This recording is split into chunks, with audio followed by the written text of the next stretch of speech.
Conto isso agora, quando tudo já passou, mas minhas mãos ainda tremem.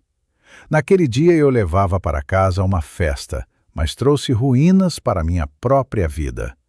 Não estou exagerando. Quando entrei no apartamento, vi uma cena que aperta o coração de qualquer pai. Minha filha Mariana, uma menina quieta e gentil, estava encurralada no canto e chorava no chão, sem conseguir dizer uma palavra. Ela estava branca como cal e com o dedo trêmulo apontava para a cozinha. Lá, espalhados pelas minhas cadeiras, estavam eles, os indesejados. Riam, bebiam vinho nas nossas taças e jogavam cinzas no pires, enquanto a criança, que não via há 5 anos, os olhava como enfeitiçada. Pessoas que viveram 15 anos em Portugal e não queriam saber de nós. Naquele momento, eu ainda não podia imaginar que segredo escondiam esses benfeitores, nem o que eu teria que fazer para salvar meu neto da prisão ou do orfanato. Amigos, esta história não é apenas um desabafo, é um aviso. Olá, meus queridos. Meu nome é Antônio Carlos, tenho 62 anos e trabalho como simples segurança numa escola. Sou um homem comum, como tantos outros. Faço segurança na escola, crio meu neto, ajudo minha filha. Perdemos nosso pai, meu genro Rafael, há 2 anos. E desde então procurei ser para o Pedrinho ao mesmo tempo avô e pai. Na minha vida não houve grandes riquezas nem carreira deslumbrante, mas sempre me considerei um homem feliz, porque tenho família. Antes de contar como, em um único instante, meu mundo quase desmoronou sob o peso da ganância e da crueldade alheia, peço que escrevam nos comentários de qual cidade ou país estão me ouvindo agora. Saúdo a todos, tanto os conterrâneos quanto os que estão longe. O apoio de vocês agora vai me fazer muita falta. Eu estava no patamar, tentando recuperar o fôlego depois de subir ao 3º andar, e segurava com cuidado uma grande caixa de papelão amarrada com barbante.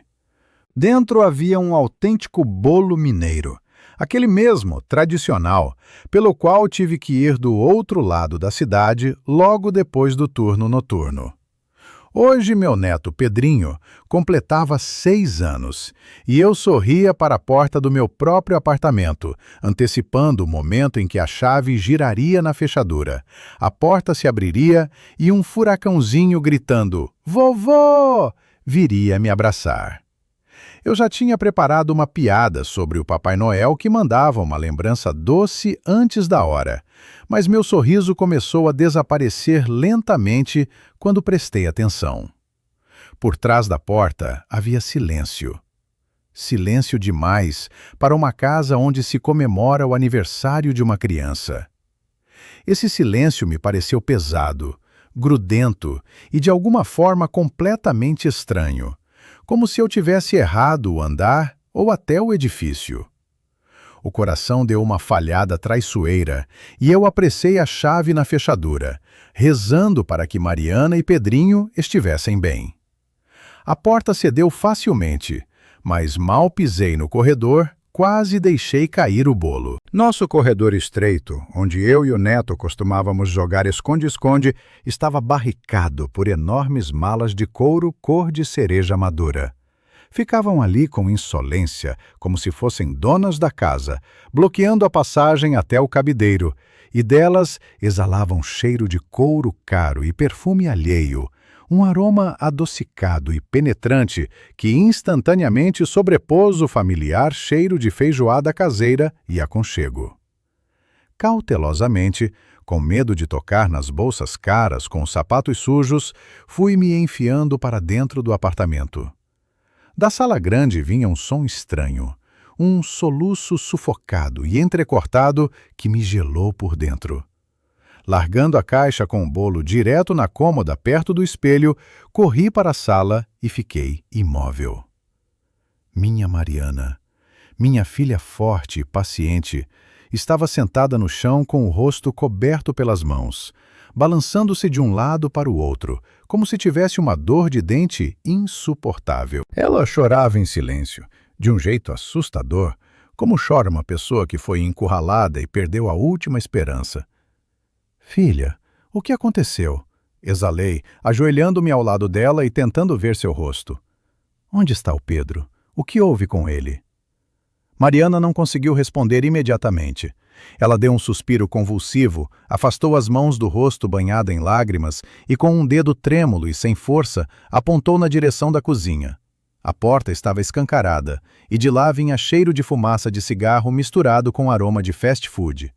Ao me levantar, senti que algo fervia no meu peito, mas me forcei a respirar fundo e avancei até o vão da porta. O que vi me deixou paralisado por um segundo de indignação. Na nossa modesta mesa de cozinha, coberta com a velha toalha de plástico com flores, estavam instalados confortavelmente pessoas que eu esperava nunca mais ver. Eduardo e Sônia, país do meu falecido genro, pessoas que 15 anos atrás foram para Portugal em busca de uma vida melhor e, desde então, apareciam em nossas vidas apenas na forma de raras videochamadas bajuladoras a cada 6 meses. Agora estavam sentados na minha cozinha como se fossem donos da casa, e não hóspedes indesejados. Eduardo, gordo e barrigudo num terno de linho caro e amassado, jogava preguiçosamente a cinza do cigarro direto no nosso pires de chá. Sônia, coberta de grossas correntes de ouro que tilintavam a cada movimento seu, segurava na mão uma taça de vinho, uma daquelas taças de cristal que Mariana guardava como lembrança da minha falecida esposa e tirava apenas nas grandes ocasiões. Mas o pior não era isso. Ao lado deles, num banquinho alto, estava sentado meu Pedrinho. O neto segurava nas mãos um enorme hambúrguer escorrendo gordura, e diante dele havia uma grande garrafa de refrigerante. "Ah, o avô chegou!" exclamou Sônia com uma alegria afetada e enjoativa que me deu vontade de cuspir. Ela gesticulou teatralmente e o ouro nos seus pulsos tilintou como algemas. "Estamos aqui comemorando do jeito moderno, do jeito europeu, sem essa mesa antiquada com saladas." Eu olhava para o neto, esperando que ele saltasse do banquinho e corresse até mim, como sempre fazia quando eu voltava do trabalho. Mas Pedro apenas deu uma olhadela rápida na minha direção. A boca estava lambuzada de ketchup e os olhos ardiam com um brilho estranho, febril. Ele deu mais uma mordida no hambúrguer e se virou de volta para Sônia, que imediatamente passou a mão sobre a cabeça dele com uma mão bem cuidada de unhas longas e afiadas. "Pedro", chamei baixinho, sentindo o nó subir na garganta. "Trouxe bolo, o seu favorito." "Ai, bolo!" fez uma careta Sônia, como se eu tivesse oferecido peixe podre à criança. "Antônio, que bolo! Tanto açúcar, tanto colesterol. Estamos acostumando o menino com comida de qualidade. A propósito, o vinho de vocês é muito fraco. Tivemos que abrir o nosso. Mas as taças são razoáveis. Servem para o interior." Eduardo sorriu com desdém, soltando uma baforada de fumaça para o teto e finalmente se dignou a me notar. Seus olhos, frios e aguados, me olhavam com desprezo mal disfarçado. "Voltamos, Antônio", atirou ele com descaso, sem sequer tentar se levantar para cumprimentar. "Definitivamente. Na Europa agora não há nada a fazer. Crise, migrantes e o clima já não é o mesmo. Decidimos criar raízes na terra natal." Eu ficava parado na porta, com os punhos cerrados. Na minha cabeça não cabia como essas pessoas, que 2 anos atrás nem sequer foram ao enterro do próprio filho, alegando assuntos urgentes de negócios, agora estavam aqui bebendo vinho nas minhas taças. Quando meu genro Rafael morreu num acidente de carro, Mariana ligou para eles, implorou que viessem, que dessem apoio, que simplesmente estivessem presentes. Eles mandaram uma mensagem seca de condolências e uma transferência de 100 euros, que Mariana, com seu orgulho, devolveu. E agora estão aqui. "Peguem suas malas", disse eu, tentando falar com calma, embora a voz traísse com um tremor. E saiam agora mesmo. Mariana está lá na sala chorando por causa de vocês. Vocês invadiram sem convite, assustaram ela. Assustamos? Interrompeu Sônia, arregalando os olhos. Apenas avisamos a boa nova. Decidimos que será melhor para o Pedrinho ficar conosco. Alugamos um apartamento lindíssimo no centro, 4 quartos, vista para o parque.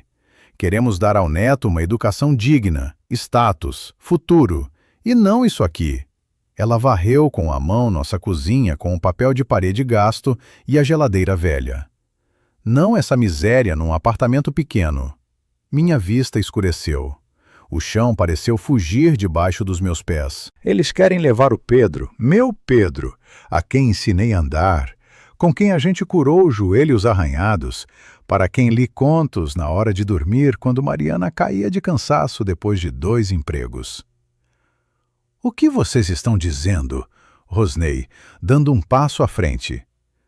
Pedro mora com a mãe e comigo. Esta é a casa dele. Vocês não o viram por 5 anos. Ele não os conhece.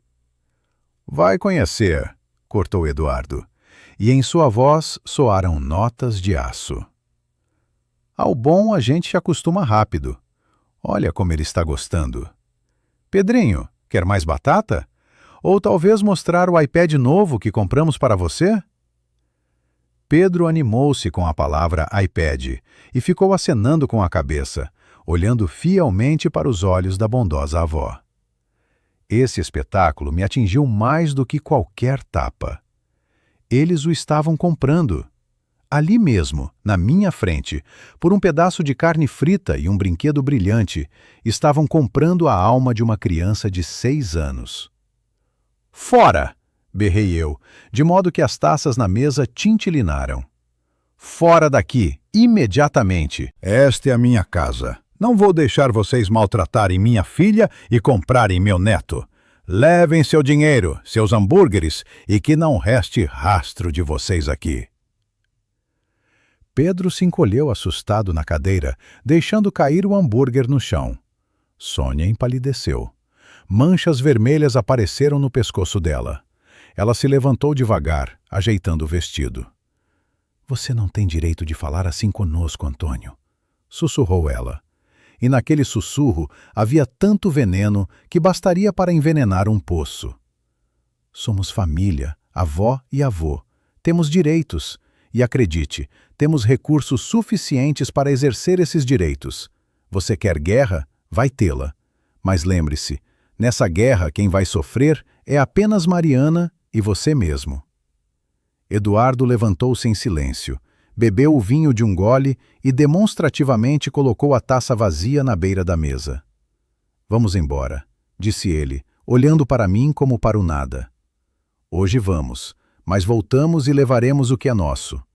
Pensem bem, não sejam teimosos. Eles saíram para o corredor, conversando em voz alta, apanharam as malas e, sem se despedir, bateram a porta de entrada com tanta força que o reboco caiu do teto.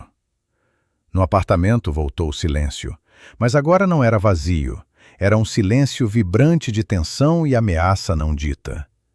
Eu ficava parado no meio da cozinha, olhando para as migalhas espalhadas e a mancha de gordura no chão, sentindo o medo apertar o coração com dedos gelados. Aquilo não era o fim. Era apenas o começo de um pesadelo para o qual eu estava completamente despreparado. Voltei para a sala. Mariana ainda estava sentada no chão, abraçando os próprios ombros. Pedro olhava com medo da cozinha, sem coragem de se aproximar. Olhei para a filha, para o neto, para a caixa de bolo que ainda ficava intacta no corredor e entendi uma coisa terrível. A desgraça havia chegado à nossa casa e não seria possível se livrar dela com bolo ou palavras gentis. Mas naquela hora, eu ainda não sabia do que são capazes as pessoas que têm calculadora no lugar da alma e pedra no lugar do coração. Os 2 dias seguintes passaram na nossa casa como num nevoeiro denso e grudento, pelo qual nos movíamos às cegas, com medo de dar um passo a mais ou dizer uma palavra a mais. Aquele mesmo bolo de festa que eu escolhera com tanto amor ficou secando na caixa em cima da mesa da cozinha, como uma espécie de reprovação silenciosa à nossa alegria destruída, e nenhum de nós teve coragem de tocá-lo. Mariana andava pelo apartamento pálida, com os olhos vermelhos de insônia, executando mecanicamente as tarefas domésticas, e Pedrinho, sentindo a tensão geral, tinha-se quietado e cada vez mais perguntava quando viriam os ricos vovó e vovô. Eu tentava me esquivar com piadas, desviar a conversa para desenhos ou passeios, mas por dentro crescia um pressentimento ansioso e latejante de que essa visita tinha sido apenas o primeiro reconhecimento de força antes de uma guerra de verdade. Eu voltava do turno cansado, sonhando apenas com chá quente e a possibilidade de esquecer, ao menos por uma hora. Mas mal me aproximava do meu prédio, o coração voltava a descompassar. Na calçada, bloqueando insolentemente a passagem para o banco, estava parado um enorme SUV preto, reluzindo com os flancos polidos na luz da lanterna de rua. E esse automóvel estranho para o nosso pátio parecia uma fera feroz agachada antes de um salto. Subindo a escada, eu já sabia o que veria atrás da porta do meu apartamento. E cada passo me custava esforço, como se tivessem amarrado pesos de chumbo nos meus pés. No corredor, pairava o cheiro pesado do perfume caro e enjoativo de Sônia, que agora se misturava com um aroma acre de valeriana. Eu, sem nem tirar os sapatos, fui direto para a cozinha e vi uma cena que me escureceu a vista. Mariana estava sentada à mesa, encolhida num canto, como uma aluna reprovada. E diante dela, tendo espalhada em leque algumas papeladas e pastas, estavam entronizados os indesejados. Eles pareciam os donos da vida, vindos cobrar dívidas de inquilinos negligentes. "Ah, chegou o vovô", murmurou Sônia, sem nem virar a cabeça na minha direção, continuando a cravar em Mariana seu olhar gelado. "Ainda bem que você chegou, Antônio. Estávamos justamente explicando à nossa querida nora como é a perspectiva do filho dela caso continue teimando." Aproximei-me devagar da mesa, sentindo a raiva surda ferver por dentro. Mas a aparência da filha me fez conter as maldições que estavam prestes a me escapar da boca. Mariana parecia uma sombra. As mãos dela tremiam enquanto mexia na beira da toalha de mesa, e o olhar estava fixo num ponto, cheio de desespero. Eduardo, recostado preguiçosamente no encosto da cadeira, tamborilava os dedos sobre uma pasta grossa de documentos, e esse som rítmico, toque, toque, toque, me parecia a contagem regressiva até a explosão. "O que vocês querem?" perguntei, tentando falar com firmeza, embora a voz traísse um chiado de nervosismo.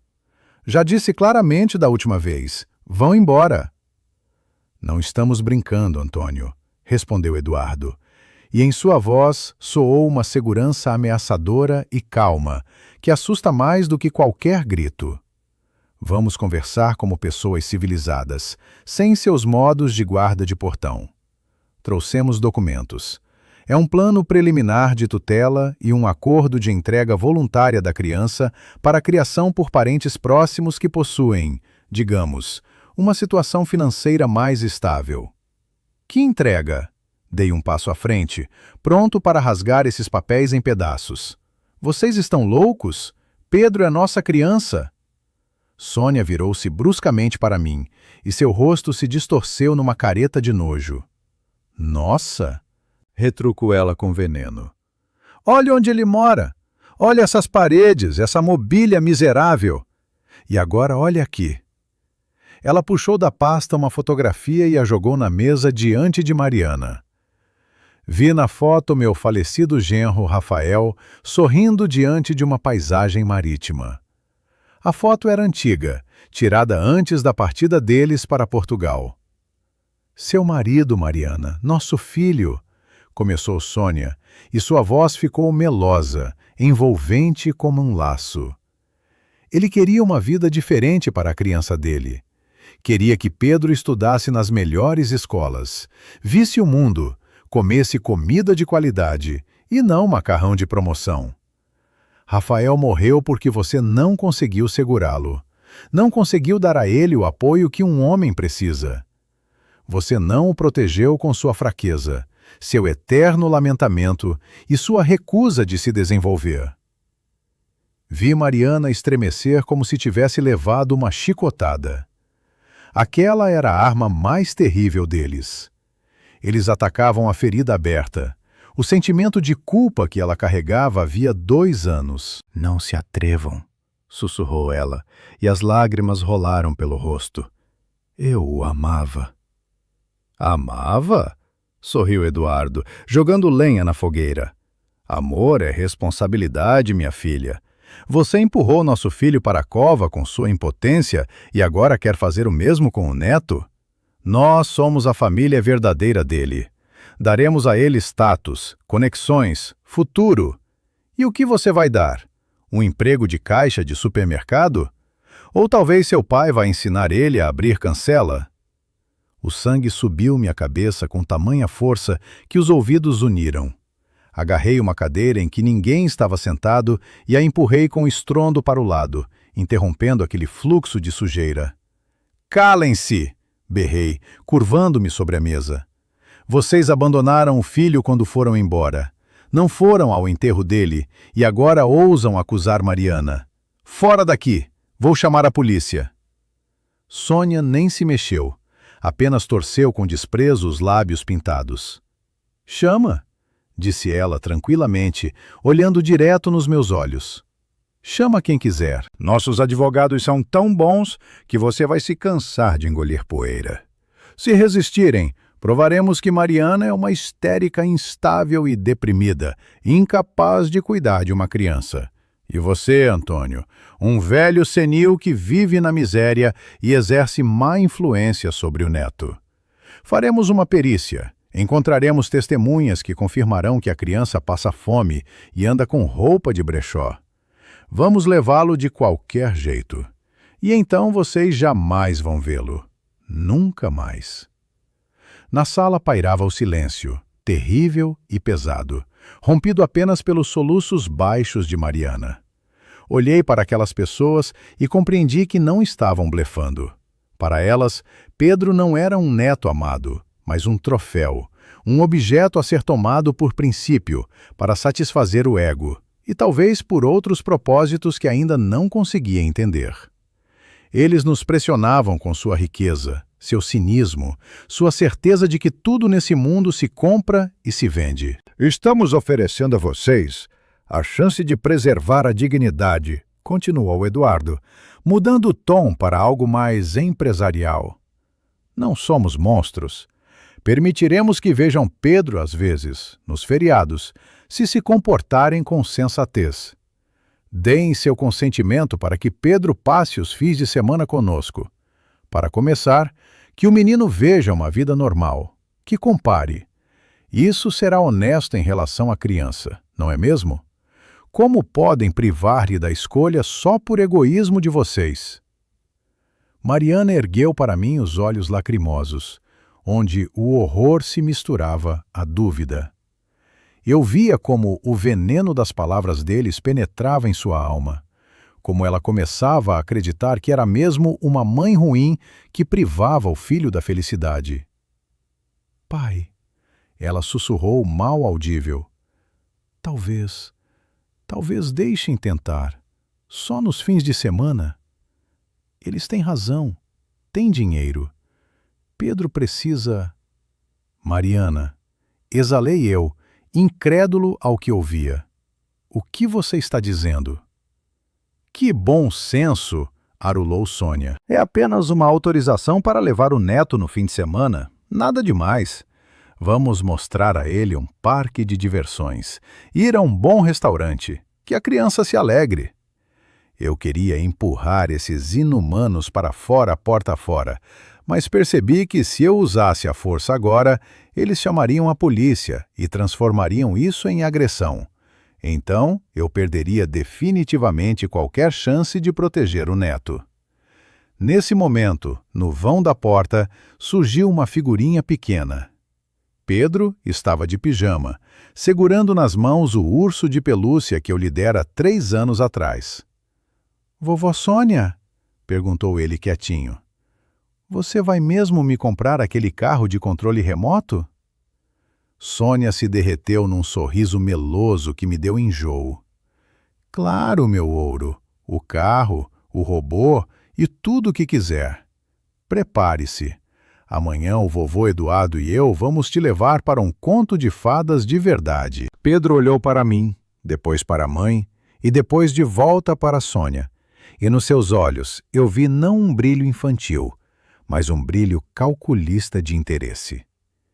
Ele não correu até mim para se esconder, deu um passo em direção àquelas pessoas. A porta bateu atrás dos indesejados, nos deixando entre os escombros do nosso pequeno mundo. E compreendi que a verdadeira batalha pela alma do meu neto apenas havia começado, e o inimigo já havia ocupado o terreno dominante bem dentro da cabeça da criança. O fim de semana em que Pedro foi pela primeira vez à casa dos novos avós foi para nós uma verdadeira prova pelo silêncio. O apartamento, normalmente cheio de barulho de passos infantis, risos e sons de desenhos animados, transformou-se de repente numa caixa vazia e reverberante, onde cada rangido do assoalho ecoava nos ouvidos como um chamado ansioso. Eu ficava vagando de canto em canto, tentando me ocupar consertando a torneira velha ou lendo o jornal. Mas os pensamentos invariavelmente voltavam ao neto. Como ele estaria? O que estariam dizendo a ele? Estariam maltratando-o? Mariana simplesmente deitou no sofá, encarando o teto com olhos secos e inflamados, e eu sentia fisicamente como o sentimento de culpa a corroía por dentro, como ferrugem. O domingo à tarde, quando o carro de Eduardo freou de novo diante do nosso prédio, eu esperava à janela, roendo ansiosamente as unhas. Queria acreditar que Pedro sairia do carro correndo, viria até nós e diria que queria voltar para casa, para os seus brinquedos e para o avô querido. Mas o que vi fez meu coração se apertar por um mau pressentimento. Pedro saiu do carro devagar, importante, como um ministrozinho. Vestia jeans novos, claramente caros, com aquelas desbotações da moda, e uma jaqueta vermelha viva que parecia gritar seu preço para todo o nosso pátio cinzento. Nas mãos, ele segurava um enorme robô transformador cintilante de luzes. Quando o neto atravessou a soleira, um cheiro desconhecido me envolveu. Uma mistura de aromatizador de carro caro e perfume adocicado de Sônia. Esse cheiro, impregnado no cabelo e na roupa da criança, me pareceu uma marca, um carimbo com que haviam assinalado sua propriedade. "Pedrinho!" Avancei até ele, abrindo os braços para um abraço, pronto para erguê-lo e rodopiar. "E então, meu bem, sentiu saudade?" Pedro não se jogou no meu pescoço. Deixou-se abraçar, mas o corpo estava tenso, duro como madeira, e o olhar deslizou por cima de mim para o fundo do corredor, como se avaliasse o ambiente de novo. "Mais ou menos", resmungou ele, se soltando dos meus braços e colocando com cuidado o robô na prateleira do sapato, onde costumavam ficar os seus carrinhos velhos. "Fomos ao parque aquático. Tinha escorregadores enormes e comemos pizza 4 queijos." Mariana, que tinha corrido para o corredor, agachou-se diante dele tentando olhar nos olhos. Mas Pedro a encarou com um estranhamento adulto e condescendente. "Filho, você está com fome?" agitava ela, tentando tirar-lhe a jaqueta nova, mas ele se afastou. "Fiz sopinha, de frango com macarrão, daquele que você gosta." "Não quero sopa", cortou ele. E em sua voz tilinaram notas de birra que antes eu não notara. A vovó Sônia disse que sopa é comida de pobre, de quem não tem dinheiro para bifes. Essas palavras me atingiram no estômago com mais força do que se Eduardo tivesse me dado um soco. Fiquei parado na porta da cozinha, sentindo uma onda de mágoa e raiva impotente subir em mim. Aquilo não era simples birra, era um pensamento alheio, cuidadosamente plantado na cabeça de uma criança de 6 anos e que brotara como erva daninha venenosa. No jantar, a tensão chegou ao pico.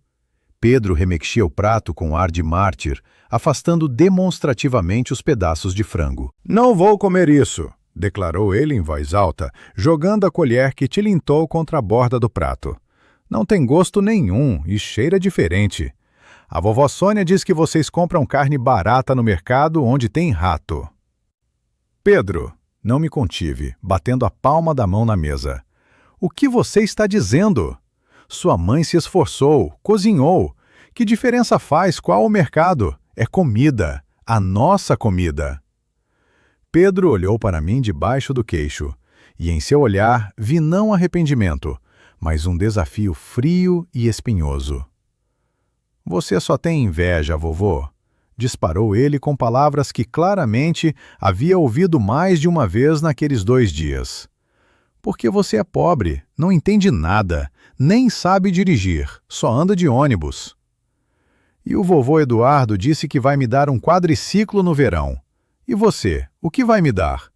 Um cavalinho de madeira?" Fiquei sentado, atordoado, olhando para aquele menininho que havia menos de uma semana ouvia com entusiasmo minhas histórias do serviço militar e me ajudava a consertar um banquinho. Diante de mim sentava um estranho, um pequeno consumidor que foi comprado por babados brilhantes e predisposto contra as únicas pessoas que o amavam de verdade, e não por dinheiro. Mariana saiu chorando da cozinha. Pedro apenas deu de ombros e pegou o tablet. Naquele momento, olhando para o prato vazio e as costas indiferentes do neto, eu me fiz uma pergunta que me atormenta até hoje.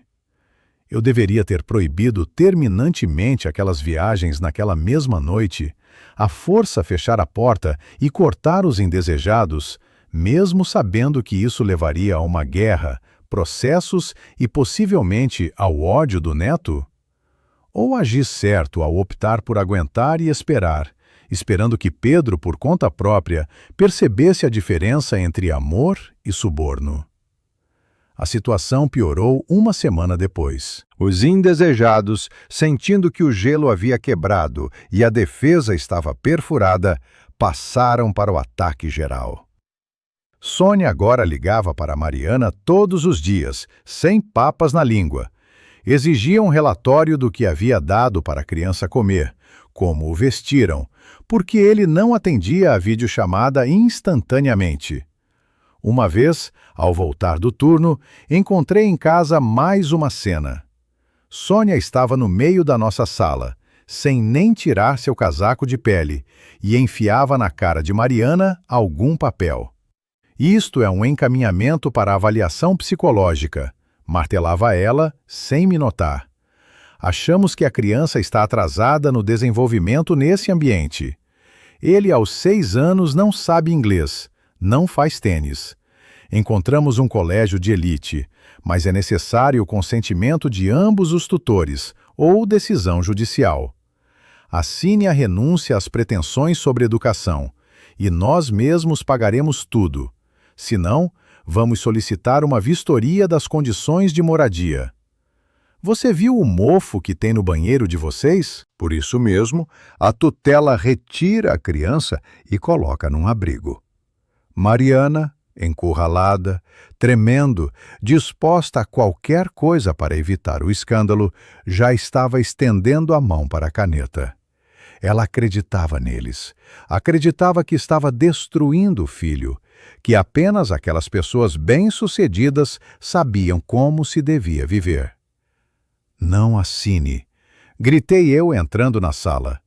"Mariana, acorda. Eles estão te quebrando. Que mofo! É uma manchinha de umidade. Eu tiro amanhã." "Cala a boca, velho!" Sônia se virou para mim e seu rosto se retorceu de raiva. Sua opinião ninguém pediu. Você é quem? Segurança? Guarda? Seu negócio é abrir portão e ficar quieto. Você quer que Pedro cresça um fracassado igual a você? Que passe a vida contando trocados? Estamos salvando o menino desse pântano. Pedro, sentado no sofá com um iPad novo, nem levantou a cabeça. Estava completamente absorto no jogo, com um fone de ouvido enorme. Ele não ouvia como humilhavam sua mãe e seu avô, ou não queria ouvir. Estava quentinho, saciado e entretido em seu mundo digital comprado pela boa avó. Naquela noite, fiquei muito tempo sem conseguir dormir. Deitado, encarando a escuridão, ouvia Mariana chorar atrás da parede. Minha autoridade estava destruída. Minhas palavras sobre honra, consciência e amor se despedaçavam contra a parede de concreto armado do dinheiro e cinismo deles. Eu entendia que estávamos perdendo. Estávamos perdendo Pedro não juridicamente, mas humanamente. Ele estava se afastando de nós, mesmo continuando naquele apartamento. Mas em meio àquela escuridão sem fim e ao desespero, de repente algo se mexeu em mim, uma estranha sensação há muito esquecida. Não era resignação, não, era uma dúvida fria e afiada. Algo no comportamento dos indesejados estava errado. Eles eram insistentes e agressivos demais em querer levar a criança, como se fosse uma questão de vida ou morte. Para que precisavam eles, tendo vivido 15 anos à vontade em Portugal com sol, de repente de um menino de 6 anos numa cidade fria e empoeirada? Seria mesmo amor tardio por um netinho de sangue? Lembrei dos olhos esquivos de Eduardo quando perguntei sobre os negócios deles. Lembrei como Sônia puxava nervosamente a manga quando o assunto passava para as razões do retorno. Crise lá, havia dito ele.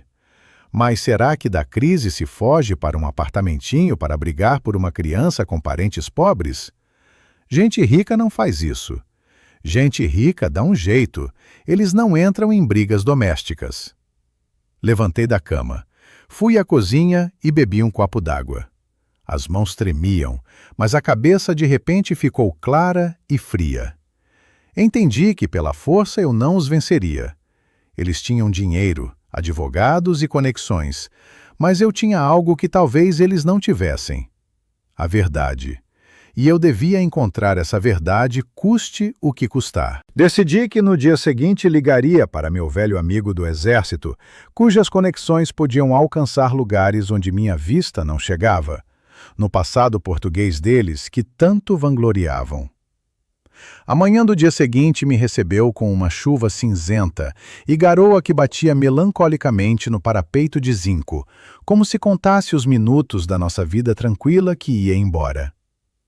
Enquanto Mariana, pálida como uma sombra, tentava dar café da manhã ao Pedro cheio de birras, eu me tranquei no banheiro, abri a torneira para disfarçar e com dedos trêmulos disquei o número do meu velho amigo Marcos. Fazia alguns anos que não nos víamos, mas sabia que Marcos era homem de palavra, e seu filho, que agora trabalhava num grande centro de vistos com acesso a bases de dados internacionais, era minha única esperança de furar aquela parede surda de desconhecimento. Resumi a situação brevemente, sem me perder em emoções desnecessárias, citando os sobrenomes dos indesejados e a cidade portuguesa da qual tanto falavam. Marcos me ouviu em silêncio. Deu um no telefone. Prometeu descobrir tudo o que pudesse e pediu que aguardasse seu contato, avisando que poderia levar alguns dias. Esses 2 dias de espera se tornaram para mim uma tortura de incerteza, em que cada minuto se arrastava como borracha grossa. No apartamento, reinava uma atmosfera de medo frio e grudento, envenenando o ar mais do que qualquer gás. Pedro, sentindo a fraqueza da mãe e meu desamparo, saiu definitivamente do controle e se comportava como um pequeno tirano doméstico. Recusava demonstrativamente a guardar os brinquedos. Jogava a roupa no chão e, a qualquer tentativa de repreendê-lo, gritava que ia ligar para a vovó Sônia e ela me puniria. Olhava para aquele menino a quem havia ensinado a andar de bicicleta e a reconhecer os pássaros no parque, e com horror percebia que estava perdendo o contato com ele, como se ele falasse numa língua estranha e incompreensível para mim, a língua da vantagem e da chantagem. Mas poderemos culpar uma criança por se deixar atrair pela embalagem brilhante se os adultos não lhe explicaram que, por dentro, pode haver vazio ou podridão. A situação chegou ao extremo quando Sônia mandou para Mariana uma mensagem de voz, exigindo que preparasse a certidão de nascimento de Pedro e o passaporte dele, supostamente para tirar visto numa escola particular de idiomas nas férias. Mariana, ouvindo o tom gelado da sogra, entrou em estupor e começou a revirar freneticamente os documentos na gaveta, balbuciando que seria melhor assim, que não tínhamos o direito de privar o filho de uma educação europeia. Eu tentava detê-la, suplicava que esperasse pelo menos uma semana, mas ela me olhava com olhos vazios e vítreos de uma pessoa que já havia assinado sua própria sentença e apenas aguardava a execução. E então, no fim do segundo dia, quando eu já começava a perder a esperança e a pensar que minha intuição me havia traído, meu velho telefone vibrou no bolso da calça. Era Marcos. Saí para a varanda, fechando bem a porta para que o vento frio de outono me esfriasse a cabeça quente, e apertei o botão de atender. A voz do amigo soava estranha. Não havia saudações ou piadas habituais. Apenas uma secura tensa e objetiva que me fez apertar tudo por dentro num nó apertado. Antônio, você está de pé? Perguntou ele em vez de cumprimento. E senti um arrepio correr pela espinha. Se estiver sentado, sente-se bem. Meu filho foi verificar seus portugueses em todos os canais, e o que surgiu faz os cabelos se arrepiarem. Agarrei o parapeito da varanda com tanta força que a tinta enferrujada se cravou nas palmas. Fala, Marcos, não enrola, exalei eu, olhando para o asfalto molhado lá embaixo. Então, escuta. Ele começou, e cada palavra sua caía na minha consciência como uma pedra pesada. Não são empresários nenhum. Aliás, negócio eles tinham, mas do tipo que em países decentes dão uns 10 anos de cadeia. Eles, em Portugal, se ocupavam de empregos fictícios para nossos migrantes.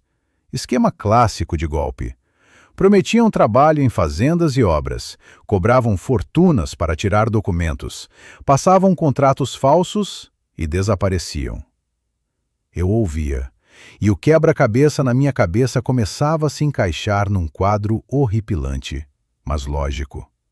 Era por isso que não foram ao enterro do filho 2 anos atrás. Simplesmente não podiam se expor, escondendo-se dos lesados e da polícia. Ainda não é tudo, continuava Marcos, sem me dar tempo de me recuperar. 1 mês atrás os apertaram definitivamente. Abriram um processo criminal. Deu início ao procedimento de deportação, mas eles conseguiram fugir bem debaixo do nariz da polícia. As contas estão bloqueadas, os bens lá, 0. Tudo era alugado. Voltaram não porque amam a terra natal, mas porque não tinham mais para onde fugir. Estão na miséria, Antônio. Não tem nenhum centavo, a não ser o que conseguiram tirar às pressas. Fui tomado de um calor súbito. Os parentes ricos que jogavam dinheiro fora resultaram ser ratos encurralados que nos jogavam poeira nos olhos com as últimas economias, para parecer donos do mundo. Mas uma pergunta continuava me furando o cérebro sem me dar sossego. Marcos, mas para que eles querem o Pedro? Perguntei eu, sentindo a voz se partir num grito. Se são fugitivos sem dinheiro, para que pendurar uma criança no pescoço em fuga? Para que essa comédia de tutela e escolas de elite? Na linha pairou uma pausa pesada. Ouvia-se Marcos suspirar fundo, buscando as palavras. Meu filho diz que há uma versão. disse ele por fim, baixinho. Muito feia. Atualmente na Europa, e aqui também, existem esquemas para receber auxílios e status de refugiado, se você tiver em mãos um menor sob tutela, especialmente se conseguir registrar invalidez ou status de vítima, ou, o que é pior ainda. Você verificou se há contas em nome do seu neto? Pode ser que tenha ficado algo do pai, seguro ou herança, que eles não conseguem acessar sem a tutela. Levei um choque elétrico. A conta, claro.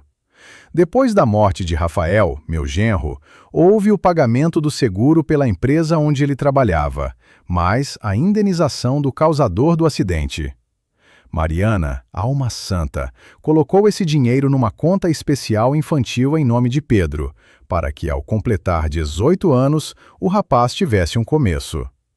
A soma lá era considerável pelos nossos padrões, mas só o tutor poderia sacá-la, e somente com autorização judicial para necessidades da criança. Existe a conta, sussurrei, sentindo as pernas cederem. Eles querem chegar ao dinheiro do órfão. Aí está o motivo, concluiu Marcos. Precisam do dinheiro para fugir de novo ou para começar um novo golpe. Pedro para eles é apenas a chave do cofre e um escudo vivo. Antônio, cuidado. Esse tipo de gente, quando acuada, é capaz de tudo. Tenho cópias dos documentos da polícia portuguesa. Meu filho mandou. Vou te encaminhar agora para o e-mail. Imprime. Isso é sua armadura. Agradeci ao amigo, encerrei a chamada e fiquei mais um minuto na varanda, olhando as gotas de chuva escorregarem pelo vidro. Por dentro, soprava um furacão. O medo desapareceu, cedendo lugar a uma raiva gelada e calculada. Eles não queriam apenas levar o neto, planejavam roubá-lo e possivelmente destruir sua vida pelo bem da própria salvação. Imaginei como arrastavam meu Pedrinho por países estranhos, usando-o como escudo, ensinando-o a mentir e roubar. E aquela imagem me escureceu a vista. Voltei para o quarto. Mariana estava sentada no sofá, com a pasta de documentos de Pedro nas mãos. Ela já estava pronta para entregar tudo. Pai, onde você estava? Perguntou ela, cansada. Sônia ligou. Eles chegam em 1 hora para pegar os documentos. Disseram que vão levá-los ao cartório. Fui até ela, suave, mas firme. Peguei a pasta das mãos e a coloquei na prateleira, num lugar onde Pedro não alcançava. Ninguém vai a lugar nenhum, disse eu. E minha voz soou tão dura que Mariana estremeceu. E eles não vão receber os documentos. Pai, você está começando de novo? O pânico faiscou em seus olhos. Eles vão nos processar. E se levarem o Pedro à força? Não vão levar, filha. Sentei ao lado dela e peguei suas mãos frias nas minhas, porque não existem ricos, vovó e vovô. Existem 2 golpistas que estão em busca internacional e que resolveram roubar o próprio neto. E hoje nós os receberemos não como parentes, mas como criminosos. Fui rápido para o meu quarto, liguei o notebook velho e abri a carta de Marcos. A impressora zumbia com esforço, cuspindo folhas de papel nas quais, preto no branco, estava escrita toda a podridão dos nossos benfeitores. Olhava para essas linhas em português e em espanhol, para os protocolos policiais e os retratos falados, e sentia que nas minhas mãos havia uma arma capaz de destruir a mentira deles com um único golpe. 40 minutos depois, tocaram a campainha. O toque foi exigente, longo, autoritário. Respirei fundo, peguei a pilha de folhas impressas e me dirigi ao corredor. Sabia que agora não aconteceria apenas uma cena. Agora cairia uma fachada falsa, e entre seus escombros poderia perecer tudo o que construímos com tanto esforço. Mas recuar não era mais possível. Abri a porta. No batente estavam Eduardo e Sônia. Sorriam, mas os sorrisos eram forçados, predatórios. Então, os documentos estão prontos? Perguntou Eduardo já da soleira, sem nem cumprimentar. Estamos com pressa. Temos reunião com o corretor para a compra de uma casa. Entrem, disse eu tranquilamente, recuando para o lado e os deixando entrar na armadilha. Os documentos estão prontos, só que não os que vocês esperam. Eles entraram sem suspeitar que em poucos minutos a boa vida deles se tornaria abóbora. Fechei a porta atrás deles nas duas fechaduras, cortando a retirada. A conversa seria longa. Fomos para a cozinha e aquela pequena procissão pelo nosso corredor estreito lembrava uma escolta. Embora os meus hóspedes ainda não tivessem percebido isso, caminhavam de cabeça erguida. Eduardo ajeitava com descaso as lapelas do paletó e Sônia, batendo os saltos, examinava com nojo nossas paredes, como se calculasse quanta água sanitária seria precisa para limpar tudo depois de sua vitória. Pedro, ouvindo vozes, espreitou do quarto, mas fiz gesto para que ficasse onde estava. Aquela sujeira a criança não devia ver, embora eu entendesse que protegê-la completamente dos estilhaços da explosão já não era possível. Mariana, mexendo nervosamente na beira da blusa, ficava junto à janela. Parecia uma pessoa conduzida ao paredão, mas que aceitou docilmente a sentença por um propósito maior. Os indesejados se acomodaram à mesa com ar de donos. Então, Antônio, me apressou Eduardo, tamborilando os dedos na tampa da mesa. Não perca tempo. Onde está o passaporte? Onde está o consentimento? O cartório não vai esperar. Tem tarifação por minuto. Devagar, tentando que as mãos não tremessem de tensão, coloquei diante deles a pilha de folhas ainda mornas da impressora. Por cima não estava o passaporte de Pedro, mas uma impressão do site da polícia portuguesa, onde numa foto em preto e branco tirada por câmera escondida, se viam nitidamente os rostos de Eduardo e Sônia saindo de alguma construção de barracão no meio de policiais. Aqui estão os documentos de vocês, disse eu, surdo, olhando direto nos olhos deles. Leiam. Está tudo escrito em detalhes. O negócio, os vistos e o motivo pelo qual vocês tiveram que amar a terra natal tão às pressas.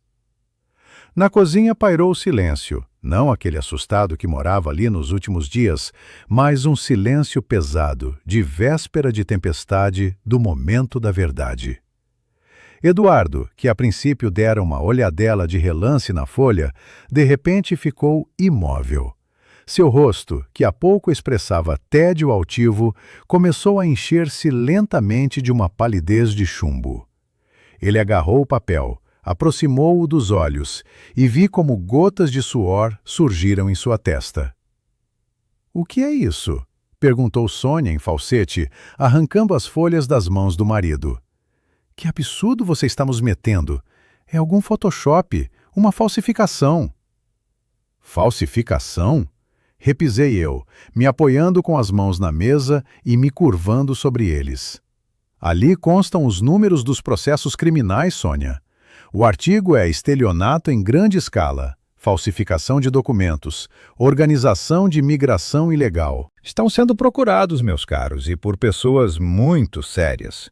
Vocês não são aristocratas em exílio, são criminosos foragidos que lesaram trabalhadores simples em dinheiro, prometendo a eles o paraíso, exatamente como agora estão prometendo para o Pedro. Mariana, ouvindo minhas palavras, deu um sobressalto. Foi até a mesa, olhando desconfiante ora para mim, ora para os sogros. — Pai, é verdade? A voz dela tremeu, mas já não havia nela aquela resignação de antes. — É verdade, filha. Respondi eu, sem tirar os olhos de Eduardo, que havia encolhido na cadeira como um balão furado. Estão na miséria. Sem dinheiro, sem apartamento, sem conexões. Toda a riqueza deles é pó nos olhos e as últimas migalhas que conseguiram roubar antes de fugir. — Você está mentindo! Guincheu Sônia, se levantando da cadeira. A máscara da dama da sociedade caiu instantaneamente, revelando o rosto de uma vendedora de feira. — Você é simplesmente um velho ciumento. Vamos te processar por difamação. Eduardo, diga a ele. Mas Eduardo estava calado. Sabia que não tinha como rebater. Os documentos eram detalhados demais, com datas, sobrenomes e valores. E agora o mais importante. Continuei, sentindo como a raiva acumulada em mim por uma semana finalmente encontrava saída. Fui pensar, para que querem a criança? Para que um peso nos ombros em fuga? E aí entendi. Pedro é o paraquedas dourado de vocês. Virei-me para Mariana. Filha, lembra da conta? Aquela mesma onde foi depositado o seguro pela morte de Rafael. O dinheiro que fica lá até Pedro completar 18 anos. Mariana soltou um ai, cobrindo a boca com a mão. Mas não se pode sacar, sussurrou ela. Só o tutor, e somente para tratamento ou estudo no exterior. Exatamente. Bati a palma da mão na mesa, de modo que o açucareiro pulou. Estudo numa escola de elite em Portugal. Eis o esquema de vocês. Queriam obter a tutela, levar o neto, apresentar documentos falsos de um colégio caro e esvaziar a conta do órfão até o último centavo. Vocês não precisam do Pedro. Vocês precisam do dinheiro do meu genro morto para salvar a própria pele. Sônia estava parada, respirando pesadamente. Seu rosto ficou coberto de manchas vermelhas. Ela percebeu que o jogo estava descoberto e não havia mais sentido em fingir ser a boa avó. Sim, precisamos. De repente ela gritou, espirrando saliva. E por que não? É dinheiro do nosso filho. Nós o criamos, nós investimos nele. E você? Ela enfiou o dedo em Mariana. Você é ninguém. Você é uma parasita que deu à luz e ficou pendurada no pescoço dos outros. Nós temos direito a esse dinheiro. Queremos viver decentemente e não apodrecer aqui com vocês. Mariana olhava para a sogra com os olhos arregalados, e naquele olhar o horror ia cedendo lugar à revelação. O véu caiu. Diante dela não estavam benfeitores querendo o bem do filho. Eram predadores prontos a devorar o próprio neto para ter uma velhice confortável. Saiam, disse Mariana. Disse baixinho, mas em sua voz soou o aço que eu não ouvia havia 2 anos. Fora da minha casa. O que você disse? Eduardo ergueu a cabeça e em seus olhos faiscou a maldade de um rato acuado. Você não tem como. Somos parentes. Pedro tem registro no pai. Temos direito. Vocês não têm direito nenhum, gritou Mariana. E era o grito de uma mãe defendendo seu filho. Ela agarrou da mesa a pasta de documentos e a arremessou na cara de Eduardo. Vocês queriam roubar o futuro dele. Queriam usar meu filho como chave mestra para abrir um cofre. Vou chamar a polícia agora mesmo. Vou mostrar a eles esses papéis. Vocês serão deportados, presos, fora!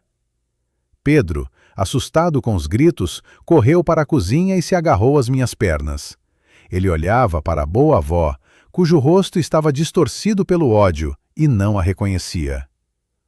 Vovô, sussurrou ele, por que estão gritando? Sônia, vendo o neto, tentou dar o último golpe desesperado. Mudou repentinamente de expressão, forçou um sorriso torto e estendeu para ele as mãos de unhas compridas. Pedrinho, vem cá, chamou ela em voz melosa. A mamãe e o vovô enlouqueceram. Querem nos separar. Vamos, o carro está esperando. Vamos buscar brinquedos, lembra? Senti o corpinho do neto se enrijecer. Ele vacilava. O sabor da vida boa ainda agia. Mas então ele ergueu a cabeça, olhou para a mãe chorosa, mas furiosa, para mim, parado como uma muralha, e depois para o rosto falso e distorcido de Sônia. Não, disse ele baixinho. Não quero brinquedo. Quero minha mãe. Soltou minha perna e correu para Mariana, enterrando o rosto na barriga dela. Sônia sibilou de raiva impotente. Eduardo, percebendo que cada momento a mais ali os aproximava de uma cela, agarrou a mulher pelo cotovelo. Vamos, resmungou ele. Com esses idiotas não tem conversa. Vamos arranjar outra forma. Eles despencaram para o corredor, arrastando as pastas pelo caminho, mas esquecendo o orgulho. Eu os segui de perto, vigiando para que não levassem nada de lembrança. Quando a porta se fechou atrás deles, não senti alívio. Sabia que pessoas assim não recuam assim tão fácil. Estavam feridas, desmascaradas, mas ainda soltas, e ainda eram perigosas. Mariana sentou no chão da cozinha, abraçando Pedro, e chorava.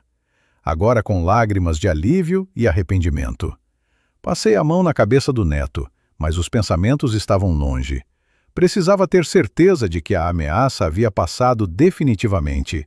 Devia ver com os próprios olhos o que era o covil deles e me assegurar de que iriam desaparecer de nossas vidas de vez e não ficar de tocaia no prédio ao lado, aguardando o momento de dar uma facada pelas costas. Arruma-se, Mariana, disse eu com firmeza. Vamos à delegacia e aos serviços de proteção da criança.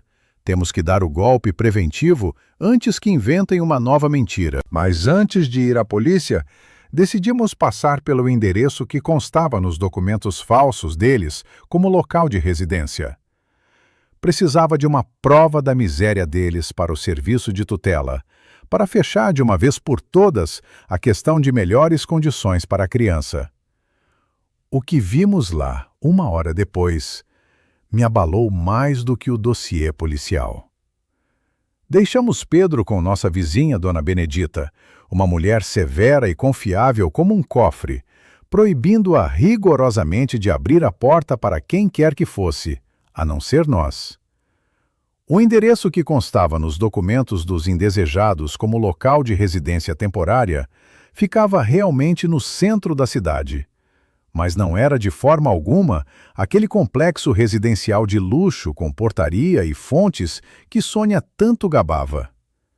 Era uma velha casa de cômodos de construção antiga, com portões escuros cheirando a urina de gato e entradas desgastadas, onde os quartos eram alugados por diária para todo tipo de gente, de viajantes a casais suspeitos de hora em hora. Quando eu e Mariana nos aproximamos da porta certa no 2º andar, com o revestimento de couro artificial que pendia em tiras, senti que a filha apertou-me o cotovelo. Ela estava com medo. Mas naquele medo já não havia a antiga submissão de vítima. Era o medo de quem vai olhar de frente seu pesadelo noturno para se certificar de que ele não tem mais poder sobre ele. Toquei a campainha. Não funcionava. Apenas os fios pelados sobressaíam tristemente. Então simplesmente empurrei a porta, que cedeu com um rangido desagradável. A fechadura estava quebrada, ou simplesmente haviam se esquecido de fechar na pressa. O que se abriu à nossa vista fez Mariana soltar um suspiro e cobrir a boca com a palma da mão. Se em nossa casa havia uma modesta aconchego, aqui reinava o caos de uma pensão de estação. Era um apartamento típico destruído para aluguel de curta duração.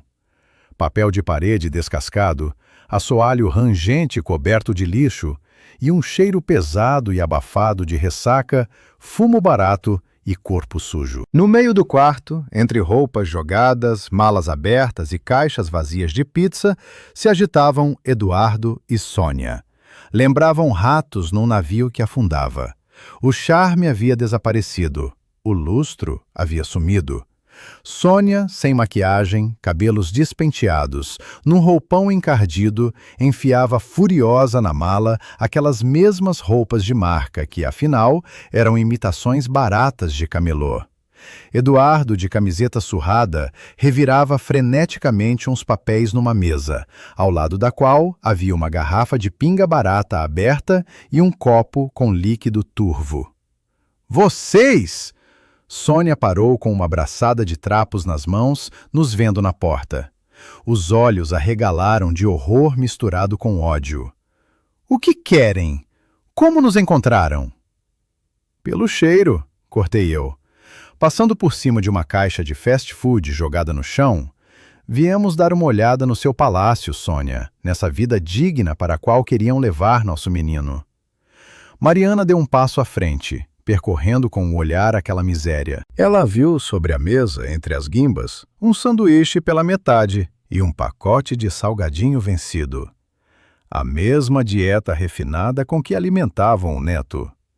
Viu no sofá a roupa de cama suja na qual provavelmente dormia Pedro quando eles o levavam para passear.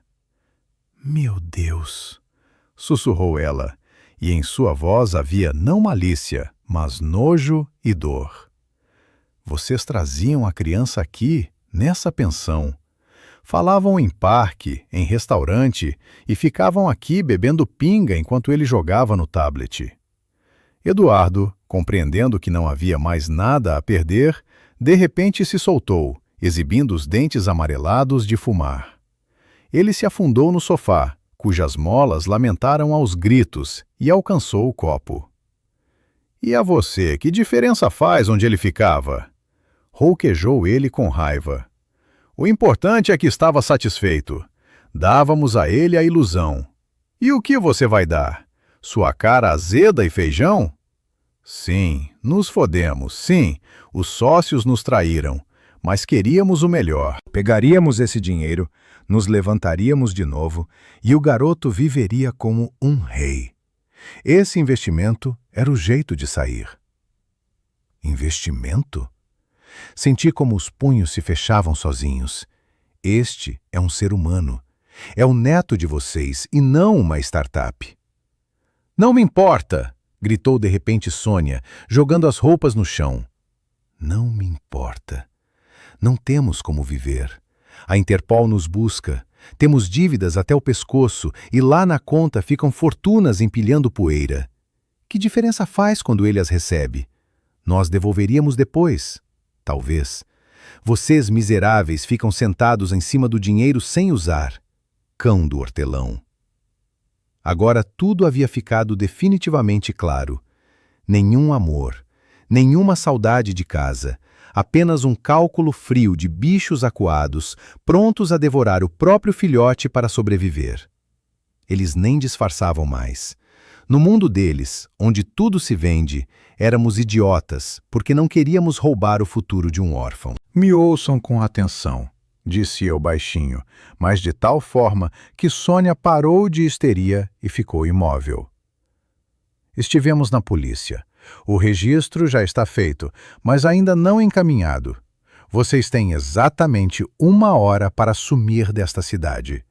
Se amanhã eu souber que ainda estão aqui, ou se uma única vez tentarem contatar Mariana ou Pedro, entrego a pasta com o dossiê português ao delegado, e então serão deportados direto com as algemas."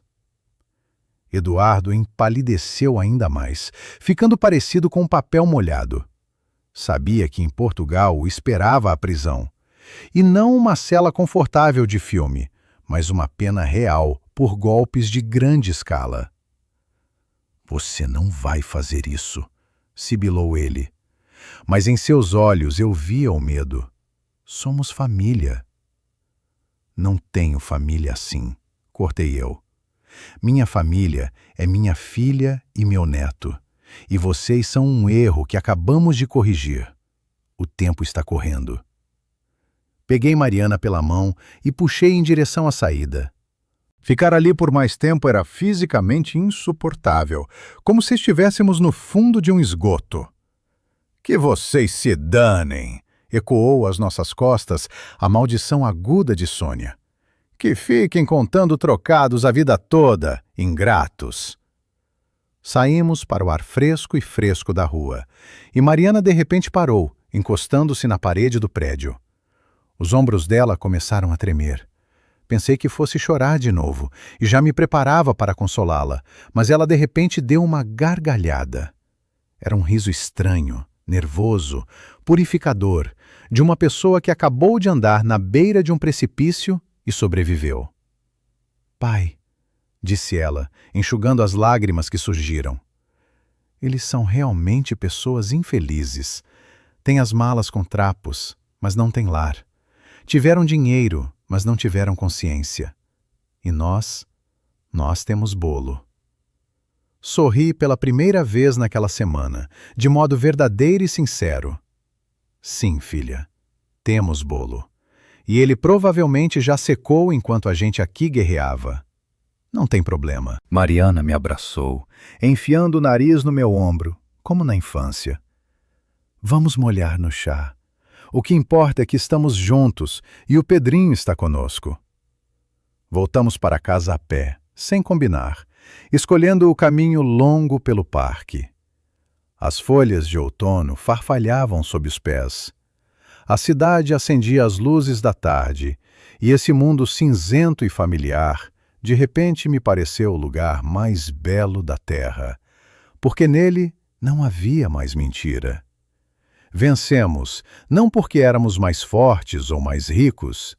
Vencemos porque a verdade, por mais amarga e pobre que seja, sempre pesa mais do que ouro polvilhado nos olhos.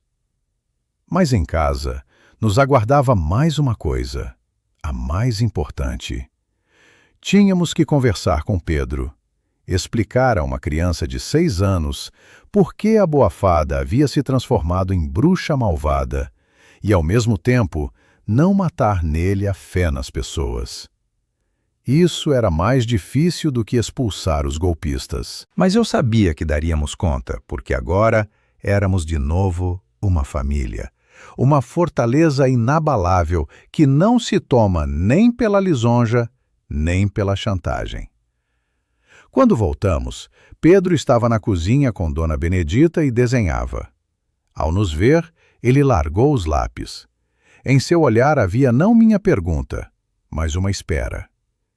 Ele ainda se lembrava dos brinquedos brilhantes e da pizza gostosa, mas o instinto infantil já lhe sussurrava que atrás da embalagem brilhante havia vazio. Tinha à nossa frente uma longa noite. Uma noite em que o bolo mineiro ressecado nos pareceria a mais gostosa iguaria do mundo. Aquela noite passamos na cozinha, como se esperássemos a tempestade numa baía tranquila. Dona Benedita, nossa vizinha, uma mulher sábia que entendeu tudo sem palavras a mais, foi para o seu apartamento, nos deixando os 3. Mariana colocou a chaleira, a velha com o apito, cujo som aconchegante e um pouco rouco sempre foi para mim o símbolo do lar. Tirei da caixa aquele mesmo bolo mineiro. Naquela semana, ele havia perdido sua aparência comercial, claro. O suspiro havia secado e trincado. As rosas de creme haviam murchado um pouco, mas quando o cortei, pela cozinha se espalhou aquele aroma familiar de infância de nozes e baunilha. O aroma de festa que tentaram nos roubar, mas que afinal defendemos. Pedro estava sentado à mesa, com a perna dobrada, e em silêncio observava como eu servia o chá. Estava quieto, pensativo. A alma infantil é como uma esponja, absorve não apenas as palavras, mas a tensão não dita, a falsidade, a agressão escondida. Ele havia visto o rosto de Sônia distorcido de ódio no corredor. Havia ouvido os gritos, e eu tinha certeza de que em algum lugar lá dentro já tinha feito sua escolha, embora talvez ainda não conseguisse formulá-la em palavras.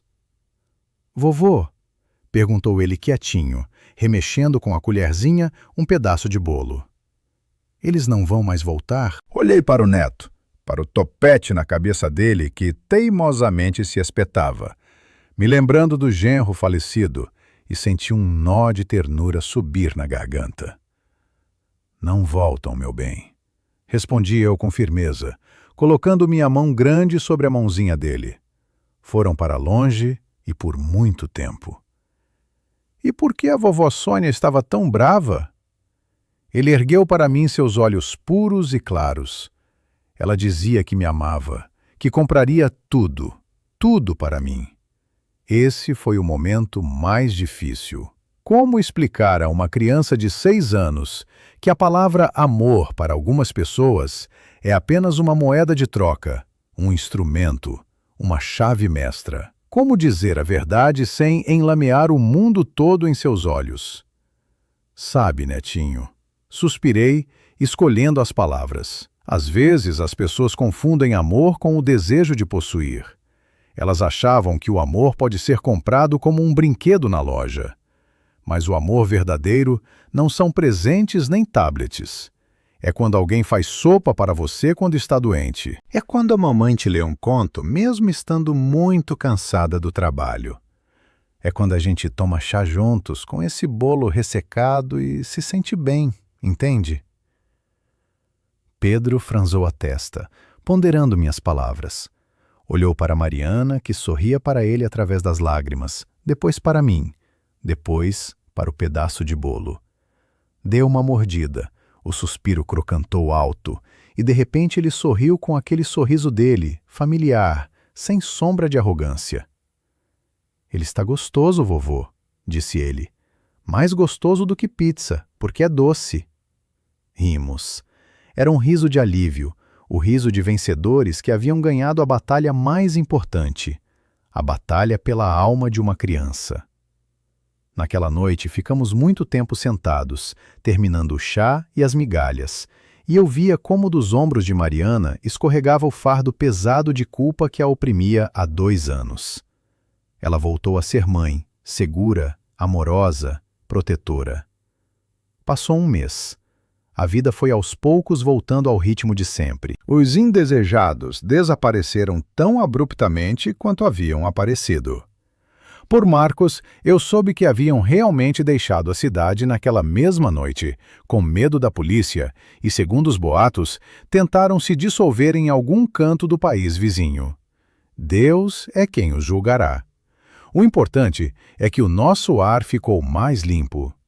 Trocamos as fechaduras por precaução, mas o medo havia ido. Ficou apenas uma nova solidez, forjada em batalha, nas nossas relações. E Pedro? Pedro mudava a olhos vistos. Nos primeiros dias ainda perguntava pelo tablet que ficou com os indesejados. Na verdade, era uma imitação chinesa barata que duraria no máximo 1 mês. Mas depois, a psique infantil, flexível e viva, foi expulsando essas falsas lembranças com a vida real. Passamos a sair mais. Inscrevi-o na escolinha de futebol da nossa escola, de graça, mas com um ótimo treinador que ensinava os meninos não só a chutar a bola, mas a fazer amizades. E então, numa terça-feira comum, quando lá fora neviscava fevereiro, aconteceu aquela conversa pela qual eu lhes contei esta história toda. Cheguei do turno, gelado até os ossos. Na cozinha estava quente, cheirava a coentro fresco e caldo encorpado. Mariana ainda não havia voltado do trabalho e Pedro era o dono da situação. Arrumava os pratos, cortava o pão, torto, em fatias grossas, mas ele mesmo. Sentamos para almoçar. Eu olhava para o neto que devorava com apetite minha sopa de feijão com torradinhas, estaladinha de prazer. E meu coração se alegrava. Sem hambúrguer nenhum, sem birra de "não vou comer". Um garoto saudável e corado. De repente Pedro largou a colher, enxugou a boca na manga. Nem fiz observação. E me olhou com muita seriedade. "Vovô", disse ele, quietinho, olhando direto nos meus olhos. "O que, meu bem? Quer mais?" "Não, eu quero falar. Me perdoa." Fiquei imóvel, sem levar a colher à boca. "Perdoar o quê, meu filho?" "Pelo que eu disse naquela vez. Que você é pobre, que a sopa não presta." Ele baixou os olhos e começou a esfarelar o pão na toalha. Eu fui idiota. A vovó Sônia falava que rico é quem tem muito dinheiro e carro. Mas agora eu entendi. "O que você entendeu?" perguntei. Sentindo que tudo dentro de mim parava, Pedro ergueu de novo os olhos para mim, e naquele olhar eu vi a sabedoria que às vezes falta até aos adultos. "Você não é pobre, vovô. Você é o mais rico, porque não me vendeu e não abandonou a mamãe. E sua sopa é a mais gostosa do mundo. Você é o melhor. Não me aguentei. Velho soldado, segurança acostumado a manter o semblante. Me virei para a janela para o neto não ver as lágrimas rolando pelo rosto. Engoli o nó na garganta, me levantei e o abracei com força, apertando a cabeça despenteada contra meu peito. Obrigado, meu netinho, sussurrei. Essas são as palavras mais importantes da minha vida. Naquele momento entendi que tudo havia valido a pena. As noites sem dormir, a humilhação, o medo, a luta. Eu sou realmente rico. Tenho uma família que passou pela prova da dureza. Tenho consciência limpa. E tenho um neto que sabe o valor das coisas e o valor das pessoas. O brilho falso foi lavado como ouro barato, e o ouro verdadeiro, o amor e a lealdade, ficou conosco para sempre. Meus amigos, vivi uma vida longa e aprendi uma coisa simples que quero compartilhar com vocês no final. Cuidem de quem está ao seu lado quando os bolsos estão vazios, porque são exatamente essas pessoas que serão seu maior tesouro. Por favor, não deixem para depois. Liguem hoje para seus pais, abracem os filhos, digam-lhes o quanto os amam. E agora quero perguntar a vocês: já passaram na vida pela situação de ter que escolher entre o bem-estar material e a preservação da família? E que escolha no final lhes trouxe a felicidade verdadeira? Escrevam sua história nos comentários. Vamos conversar sobre isso com honestidade.